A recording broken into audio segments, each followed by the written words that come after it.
एक छोटे से कमरे में गहरी नींद में सोया हुआ था। कमरे के शांत वातावरण में केवल घड़ी की सुइयों की टिक टिक सुनाई दे रही थी। टेबल पर रखी घड़ी में जैसे ही बड़ी सुई छोटी सुई से आकर मिली, उसने पूछा, कैसी हो छोटी सुई? ठीक हूँ बहन, तुम कैसी हो? अंगड़ाई लेकर छोटी सुई बोली, मैं तो चलते चलते तंग आ चुकी हूँ। एक पल भी आराम नहीं मिलता। एक ही दायरे में घूम घूम कर ऊब चुकी हूँ।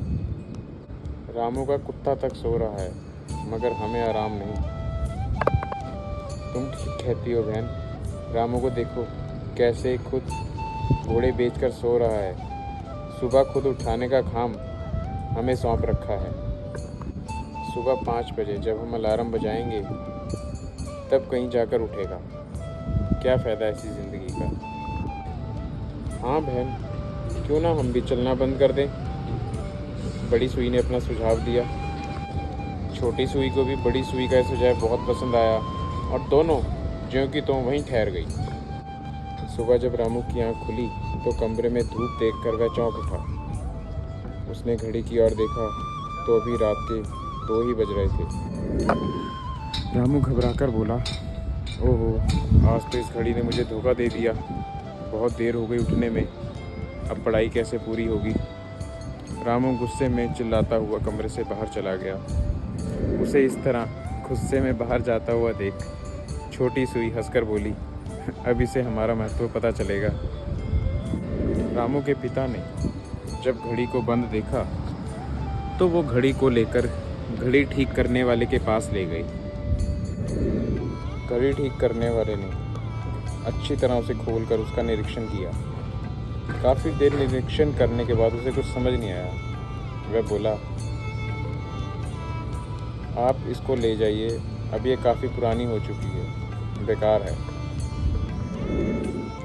अब आप इसे आराम करने दीजिए। रामू के पिता उसे वापस ले आए और कबाड़े के बक्से में डाल दिया। फिर उन्होंने बक्से को बंद कर दिया और बाहर आ गए। बक्से में और भी कई अन्य टूटी फूटी चीज़ें पड़ी थी। बक्सा बंद होते ही छोटी सुई घबरा गई। बोली, बहन, यह हम कहाँ आ गए? यहाँ तो बहुत अंधेरा है। अरे मेरा तो दम घुट रहा है यहाँ।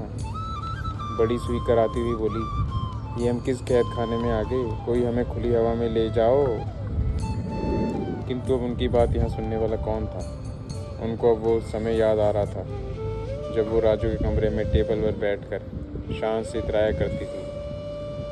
पास में पड़े गुलदस्ते की खुशबू उन्हें बहुत अच्छी लगती थी। चलते फिरते रहने के कारण दोनों के शरीर में चुस्ती फुर्ती बनी रहती थी। आते जाते सब उनकी तरफ देखा करते थे। रामू बड़े प्यार से अपने रुमाल से घड़ी साफ किया करता था। अब दोनों सुइयां चलने लग गई थी, क्योंकि उन्हें पता चल गया था कि कुछ ना करने से बेहतर है कुछ करें। निकम्मे और आलसियों का इस दुनिया में कोई काम नहीं। उन दोनों को ये बात समझ में आ गई थी और दोनों इस आशा से चलने लग गई थी कि शायद उनकी टिक टिक की आवाज़ सुनकर शायद उन्हें कोई इस कैद खाने से बाहर निकाले और दोबारा उस टेबल पर सजा कर रख दे।